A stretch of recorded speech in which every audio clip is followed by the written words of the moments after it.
has now lined up their chosen battlefield and as well as Motomac Gaming.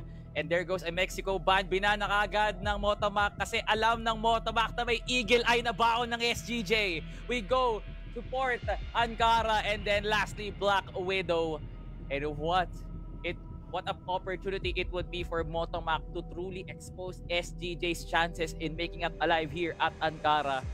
Kasi nga, it is quite a sight here for SGJ na halos lahat ng mapa pre, probably except for Mexico, no, na gamay talaga nila. Yeah. It's all gonna depend. I think all the pressure is on Motomac Gaming. Sabi nga natin na dahil perfect record yung SGJ Reborn, wala pa tayo nakikitang totoong weakness sa side nila. No? Oh, yes, a map will be taken off, but you know that the record is all so stellar na parang kahit makuha ka ng isang map, kakabahan ka pa rin eh. No, kahit Motomac Gaming, kahit makuha nila tong port, kakabahan ka pa rin. Nandyan yung Ankara, nandyan yung Black Widow at dahil wala na yung Mexico, yun yung unang ban ng SGJ Reborn. Ano na lang yung aasahan mo dito? Kailangan, para ng Motomac Gaming, kailangan nagawa nila yung homework nila, nakapag-research sila at nakapag-counter-strat sila ng maayos dito para sa side ng MG. Ay, nako. SGJ, Motomac, hindi pa nagsisimula. Medyo na-stress na ako pre sa mga mangyayari. Kinakabahan ako, men. Iniisip ko na kaagad sa utak ko yung kaguluhan nito eh, no? Kasi this is not just Motomac Gaming wherein K-Ram will now prove himself as, you know, someone na kailangan ngayon ng SGJ. This is a good sniper matchup din with Heck versus Tino, Vincent versus Yobib, EV versus Elvin, yung laban ng mga ano dito, yung laban ng mga lasunan dito. Kaya feel ko talaga, men, this is a matchup waiting to be told for essentially like ever since the start of this day talaga, no? Kaya for both teams, good luck, have fun. Ito na talaga ang magdidictate sa SGJ kung anong dynasty ba yung sisimulan nila dito. Will they be able to take down Motomac, or Motomac in a 1-3 position, can they pull the greatest upset so far in this tournament? Not even SGJ defeating Pacific Magna holds to that argument. No, the moment that Motomac Gaming revealed as the underdogs in this matchup will be the most huge and death-defying upset sa tournament na to. Man, that would be insane. I think this is gonna be this series has the makings of a real banger. Pero ito na nga, set number 1 tayo. Magsisimula tayo sa side ng port. Mayroon na tayong makikita ang konting presence si KSA. Unang malalaglag. Ito na nga, I don't know what's happening. Somehow, off the camera, SGJ getting kill after kill after kill. Si Heck na lang natitira. Wala pa tayong kalahati ng round, pare. Hey. What is this? SGJ. Ganun lang ano. Oh, so it's not actually going to be K-Ram versus Tino, no? So, dating pa rin magkakampi, Tino versus EV. But still, it's still a storyline talaga, ano? Nagulat na lang ako na it's not gonna be K-Ram that will be playing here. Pero, and I can still be corrected, no, kung sakaling nagtatagong K-Ram pa rin yan, no? Pero 4D will be the one champion in this tournament. Hindi si K-Ram ngayon na maglalaro. But now, within the next PD, now running Yobib. Dinaan na lang LA na parang ganun lang, pre. Man just slid it in. And now, he finally gets taken down here by Vincent. Heck finds KSA. And 2 na lang ang buhay dito kumpara doon sa dalawa rin. For MG, Tino misses an important shot. Pero makapag-relocate pa rin siya. He gets the second shot. And there goes the flash. EV. Medyo madedali ang pasok niya kaso full blinded din yung nagbato ng flash EV. Isang 1 hit na lang. 28 seconds na lang ang tumatakbo dito para kay EV para makapag-clutch. Imagine if he would have able to clutch this. Grabe nga naman ang headlines bukas, men. 20 seconds, EV. How can you possibly pull this off? Tino gets the shot with a major turnaround. SGJ 2-0. Literal 180, man. This guy absolutely insane. And now, 2-0 SGJ Reborn. There's a reason why these guys are on top. It looks like they want to exhibit it today. KSA, unang makikita dito. EV, Yobib, KSA, 1 kill at a time. Yung MG, para pinaglaroan na lang. Is it a real fight? Kasi tinan mo naman to, men. 2v4 si Yobib, nakadalawa na naman. Si Vincent na lang natitira. At walang kalaban-laban yung MG. Sinespeedrun sila ng SGJ Reborn. Okay. SGJ Reports na parang nakita ata nila yung laro kanina ng Pacific Pacta. Uy, parang pamilya. Parang family sila, no? Parang gusto namin, kami rin eh. Kaso nga lang kami 10-0. Hindi, Motomac Gaming's defense still is highly respected, no? The sniping prowess of Heck, Vincent can still push it out.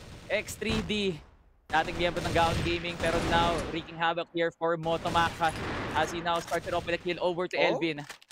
Rest of Motomac, rotate na dito sa taas ng LA. And now, 4D will be getting Kellar. Ubos ang SGJ. Tino na lang ang natitira. But how can he survive? Everyone is pushing for Motomac Gaming. And now, in this current situation, Pre, he's gonna get one. But it's just too much, man. He's just fully surrounded. And this is now a good sign for Motomac Gaming to push to the momentum. Hindi ko alam kung anong speedrun yung nangyayari dito sa sa laro na to Kahit sabihin natin kayang lumaban ng MG. Kahit nung nanalo yung MG, ang bibilis ng mga round dito. Flash now gonna be brought out. Bawas na bawas si X3D, pero gonna be a massacre. Yo, babe, getting on two with one singular spray for V3 dito. X3D, kailangan nila matras dito. Now, Motomac Gaming, kailangan nilang bumawi. Kailangan nilang maghanap kung saan nakapwesto yung mga players ng SGJ. Si Elvin, ako, si X3D, pero si Vincent, andyan na nga. Tino, trying to hunt down this man. And with only a pistol, nakuha niya si Tino. 2v2 na tayo ngayon, pero tinan mo to, yung mapa, SGJ, nowhere close to where MG is standing, lying in wait. Just like taking candy from a baby, A site will be secured. Oh, Motomac, top side position, meron ngayon ang SGJ, pero life advantage naman na meron na pwedeng idala ang Motomac. Oh, no. Not looking bottom, Pre, not checking everything, dalawang duguan. Pero now Vincent nagtataka, nasaan na yung Kellar kanina? Ngayon, what a flick by Vincent. Napakalayo dito ni Elvin. Bigla na nataranta si Vincent. Kinansel niya yung pag-clear out neto. Oh my God, the shots are missing. Vincent, bigla nag-reload. 4 seconds na lang. And Elvin gets the clutch. Vincent nataranta. SGJ gets the mercy round. Once again, absolute insanity galing sa SGJ Reborn. Just when you think, no, yung kanina, wala tayong nakitang kahit isang kill galing sa Motomac Gaming. Ngayon, baliktad naman. Single-handedly si Elvin, kahit may isang bala na lang, mamamatay na siya. Nailaban niya pa rin yung round na yun, pero ito na nga, heck. Buhay na naman nahanap si Kill.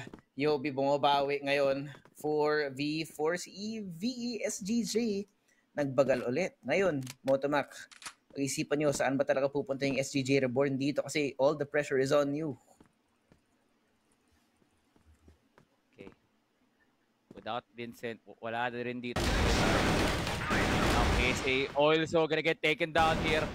Pero 2v3 lamang ang Motomac sa lakas at ginhawa ngayon sa pagdepensa. Elvin ay kita na nga ng mata dito ni 4D, patay na rin ni X3D.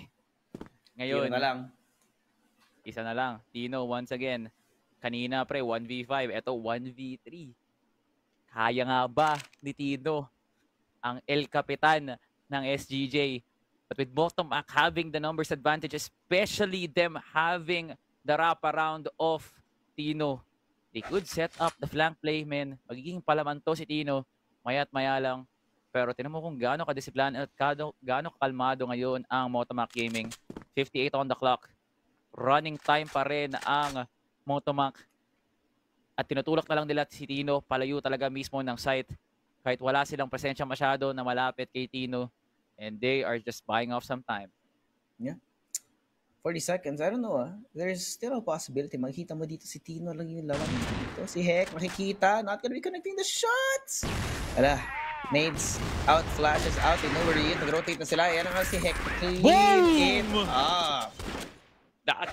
Yun yung mga montage na napapanood ko dati, no? Na tumi-360 pa, tapos tatalon, tapos paparkour, tapos no-scope pa, Heck. Pinapatunayan no, na pwede rin ako mag-file points din dito sa tournament na to. Grabe nga naman, no, Kellar, dire-diretso sa mid! And he now made his way where my God, hindi nila alam. Hindi nila alam. Dito si Kellar is gonna get 140. Relocates, but he's still gonna get taken down. Kellar! What was that? Si Vincent naman ang nakikitaan sa gilid. Pero X3D and Vincent is gonna even it out ngayon. Ang double ni Kellar sa B-site na walang bisa. 2v2 na. MG still has the upper hand. Kaso nga lang X3D nakikitaan ng potential dito. What a flick by Yobib! That was absolutely ridiculous, pre. Tamang ngiti lang si Idol. Oh my God, Yobib! Di ko alam kung anong level ng kalokohan yun, men. Nakita mo yun? Nag-spray transfer siya isang beses, nag-spray transfer siya ulit. Sa isang magazine, nakakuha siya ng dalawa. Kamaliwan na lang to, pare. 30 rounds. Nagawa niya mag-spray transfer ng dalawang faces spray. God. Oh my God, KSA, double para sa kanya. And Vincent is going to defend this out. Kaso nga lang may follow-up ni Yobib. SGJ, hindi sila top 1 ng ganun-ganun lang. And this is how Kings play. Crossfire. Motomac Gaming still yet to recover from the havoc of SGJ. Oras na, pare. Sinispeeder na ng SGJ dito. Sabi nila, bebe time na daw. Kailangan dire-diretso na. Ngayon, kahit na naka-double sniper set up ang side ng MG, walang binatpat ngayon sa side ng SGJ. Yobib KSA, nagbubukas ulit ng site. 16 kills para kay Yobib. This entry is insane. Si KLRF ngayon. Or si EV, pero ngayon si Heck nahanap. Sniper in the hand, 2v3 dito. Makikita mo si 4D. Nahanap niya si Kel. Now, equalize bigla yung numbers. Pero tira mo, napakababa ng health ng dalawang players ng MG. Si Heck na lang natitira. Pistol in hand, this man as they're trying to hunt down the sniper. Bomb's gonna go down. Yun na nga, men. MG, 1 versus 1. 1 bullet. 1v1 against the Great One. Oh, misses the first. Kaso nga lang si Tino, pinapakita niya tayo kanina second time sa charm.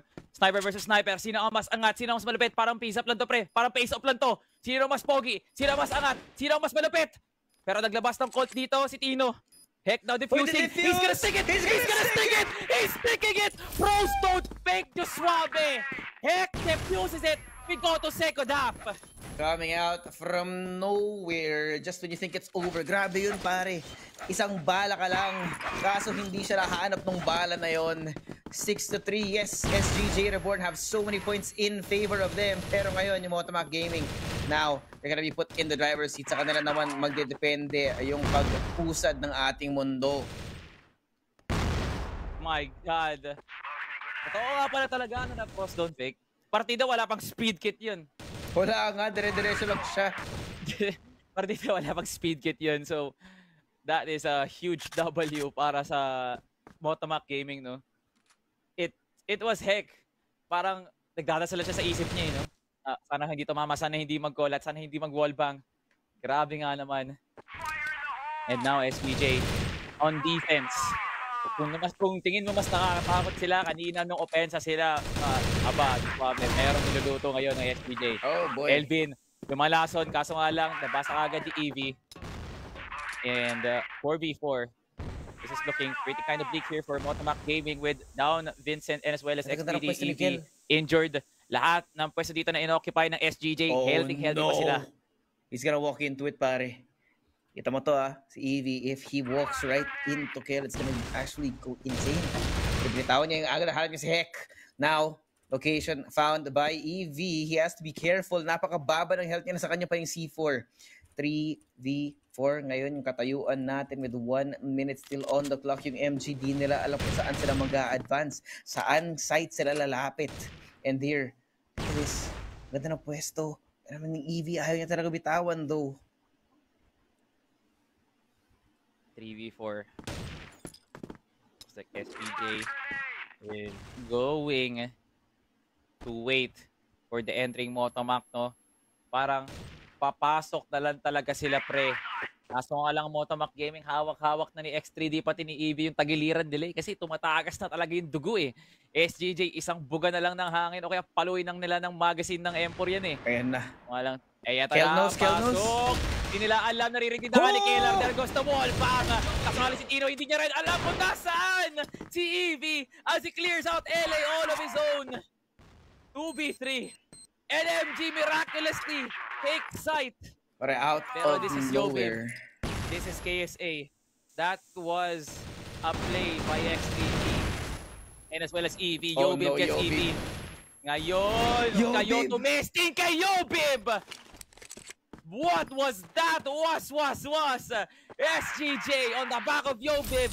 19 kills, pre. 19 kills. Man. Kung mababaliw tayo kay Revenge, hindi ko alam. Parang mababaliw din tayo kay Yobib dito. Sunod-sunod. Kill after kill after kill. Full confidence coming in from SGJ dito. And now MG, they're starting to struggle. Dito talaga lumalabas yung weakness nila. Seeing SGG, they're top of the ranks for a reason right now. So Decent with the first point of contact takes down KSA. Good start para sa kanila. Motomac Gaming have to continue moving on forward. But Elvin is able to locate the C4. Uy. X3D with a very hot start. This is now a 4v3. Winnable para sa Motomac Gaming. And si SGJ going in a position to force once again those utils para ma-injure kagad ang MG. Hindi, men. They are very calm. Tignan mo kung gaano kalayo yung rotation ngayon ng Motomac Gaming para man lang makapunta. Kaso, nandun si KLR. Pwede siya mag-setup ng crossfire dito kung pupunta siya ng warehouse kagad. Tino is there. He's just sitting it out. Disiplinado lang ang SGJ. Walang nag-pick out, walang nalabas. Very major advantage here for SGJ. 4D. But 4D is gonna clear out Tino just like that. Opening for Motomac Gaming. He might be able to just plant this out habang wala pa si Yobi, pati si KLR. Full flash throw by KLR. But there is still the plant. They're still gonna stick it in. 2P4 X3D goes out. But KLR goes in. And Vincent and X3D nga lalititira. KLR dangerously low. Yobib umiihinga pa, may kaya pang ibuga. 25 SGJ is banking on their golden boy para gumawa ng play. LP spamming over to the window. And there goes Yobib. Clears out Vincent. Kaso nga lang si X3D dadalihin din si Yobib. KLR saves the day for SGJ. 3-8. Absolute insanity. This is what a great start again para sa SGJ moving into the second half, pare. Tuloy-tuloy lang yung laban, tuloy-tuloy lang yung pag-abante ng scoreline ng SGJ dito at hindi pa rin nahahanapan ng totoong sagot ng Motomac Gaming.